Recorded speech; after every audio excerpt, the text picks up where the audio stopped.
According to the commenters, he survived inside his room like a shut-in, living off instant noodles, expired bread, and whatever he could scavenge without being seen. Some even joked that if it weren't for a kind-hearted food blogger as a roommate, he might have starved by now. I stared at the screen, stunned. They said he once cried about wanting to go home, that his parents had flown in personally to pick him up, but he refused to leave. Apparently, he even tore up his passport in a moment of panic. Now, instead of boarding a plane back, he supposedly spent his days waiting silently behind a door, listening for the sound of food being delivered. I laughed in disbelief, phone slipping from my hand onto the mattress. A crown prince? My mysterious, silent, socially terrified roommate, it sounded ridiculous. Yet when I thought about the way he avoided the kitchen, the way he flinched at footsteps, the way food was the only thing that ever drew him out of hiding, for the first time, I wondered if the person behind that closed door wasn't aloof at all. He was just terrified of the world outside it. After that night, nothing visibly changed, and yet, everything did. I didn't knock on his door to confirm the rumors. I didn't ask who he was, or why he lived like a ghost.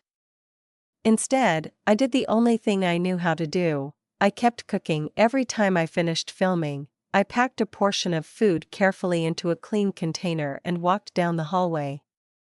I no longer waited for an answer. I'd knock once, softly, then place the container on the floor in front of his door before returning to my room.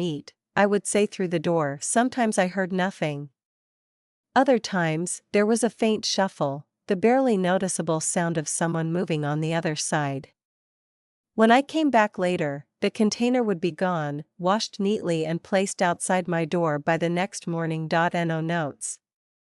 No words, just empty dishes. What began as a way to avoid wasting food slowly turned into a routine. I cooked. I edited videos. I placed a meal outside his door. He collected it in silence. Day after day, the pattern repeated, so consistently that I began to notice when it didn't. On the rare nights I skipped cooking, guilt crept in unexpectedly. I'd find myself staring at his closed door, wondering if he had eaten at all. It made no sense. We were roommates, not family, not friends, but somehow, his hunger had quietly become part of my daily considerations. On tough days, when exhaustion made me irritable, I caught myself resenting his silence. He never thanked me. Never returned the gesture with so much as a sentence. Still, the containers always came back clean. Immaculate.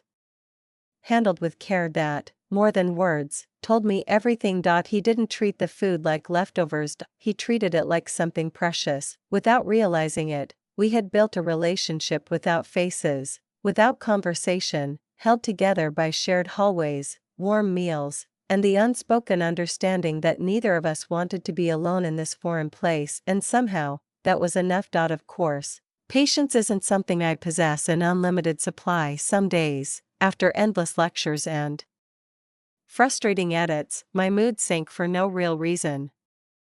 On those nights, the sight of his permanently closed door irritated me more than it should have. He received food every day without ever saying thank you, never showed his face, and somehow managed to make generosity feel like a one-sided performance. So I decided to test him. It started small.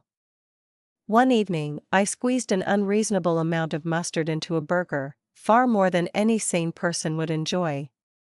I placed it outside his door like usual and waited, arms crossed, half expecting an explosion. Nothing happened. The container came back the next morning, spotless. Annoyed, I escalated. I oversalted soup until it burned my throat. I baked cakes using cheap vegetable cream and oily chocolate that left a strange aftertaste. Once, I mixed flavors so badly that even I couldn't finish more than 2 bites. Each time, I told myself this would be the moment he finally snapped, complained, refused, or at least stopped eating. He never did. No knocking. No notes. No passive-aggressive silence, only empty bowls, washed carefully, returned like offerings. I began to suspect he couldn't cook at all, But even that didn't explain it. Anyone would draw the line somewhere. Anyone except him. Apparently one night, curiosity got the better of me.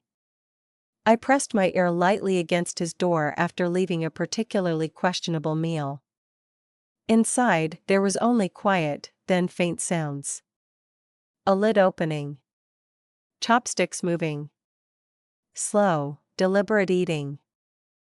Not rushed. Not hesitant. As if bad food was still better than no food at all. Something twisted uncomfortably in my chest. The joke stopped being funny.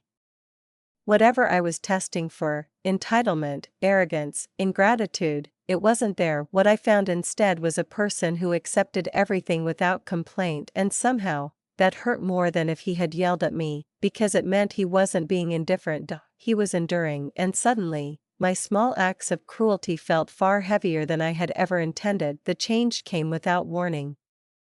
After another exhausting group project, I dragged myself home well past midnight. The apartment was silent, almost eerily so.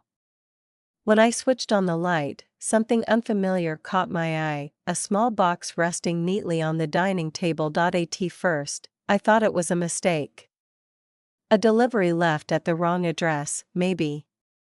But beside it lay a folded note, written with careful, deliberate strokes, "Thank you for the meals." That was all. My chest tightened. The handwriting was beautiful, steady, formal, as if every letter had been practiced countless times. I picked up the box, suddenly nervous, and opened it. I froze. Inside lay a wristwatch, elegant and impossibly refined. Even before logic caught up, my instincts screamed the truth. I had seen this design before. My father owned one just like it. A Rolex. My first reaction wasn't joy. It was panic. I shut the box immediately, heart racing. There was no way. Even a second-hand one would cost more than my monthly expenses combined. I tried to convince myself it was a replica, something cheap bought online. Yet the weight, the detailing, the cold gleam of metal told a different story. All this, for a few containers of leftover food. That night, I barely slept. The more I thought about it, the more uneasy I felt. This wasn't casual gratitude. This wasn't normal. He hadn't calculated the value of ingredients or effort, he had measured kindness with something far heavier. Repayment. The realization chilled me. To him, every meal wasn't charity or sharing. It was a debt. One he believed had to be paid back properly, decisively, without hesitation. By morning, I had made up my mind. I carefully placed the watch back into its box, added a short note of my own, and set everything down in front of his door. "I appreciate the thought," I wrote, "but I can't accept this. The food was just to avoid waste. Please don't feel like you owe me anything." I hesitated before leaving, hand hovering in the air. Behind that door was someone who took gratitude painfully seriously, and I was afraid that if I accepted the watch, our quiet balance would shatter completely. I thought returning the watch would end it. I was wrong. A week later, I started my usual cooking livestream, the kind I ran twice a week to keep my food blog alive. The camera captured my cramped kitchen, soft yellow lighting, and the familiar rhythm of chopping and sizzling. Nothing special. Just me talking to the screen, hoping the algorithm would be kind. That night, it was different. Within minutes, the viewer count doubled. Comments flooded in faster than I could read them. Then came the donations, one after another, in amounts that made my hand pause mid-stir. £100, £200, £500. My smile stiffened. I laughed it off, thanking usernames I didn't recognize. But then one name appeared again. And again. And again. Always the same account. Always perfectly timed between my sentences. The typo in the username caught my attention. A single missing letter. Clumsy. Familiar. My heart sank when the stream ended. My dashboard refreshed. I stared at the total earnings, numb. It was more than I usually made in 2 months. Worse, the platform showed paid promotion boosts. Someone had spent a ridiculous sum pushing my video into random feeds. I knew without asking. That night, I knocked on his door for the first time. No answered. I knocked again, softer. "You don't have to do this," I said through the wood, trying to keep my voice steady. "Please stop donating so much. I don't cook for money." Silence, then a muffled sound. The lock clicked once, twice, but the door only opened a crack. I saw one eye, cautious and startled, as if I'd caught a wild animal off guard. "I don't know how else to say thank you," he murmured. The words were rushed, uneven. His gaze avoided mine completely. "I can't talk," he added, panic creeping into his voice. "This is easier." And before I could respond, the door closed again. I leaned against the wall, phone warm in my hand, emotions tangled and sharp. He had listened to me, just not the way I'd meant. For someone terrified of face-to-face connection, money had become his language, and somehow, without meaning to, I had become the person he trusted enough to spend it on. The winter came down hard and fast. Snow dusted the streets in thin, unforgiving layers, and final exams swallowed my attention whole.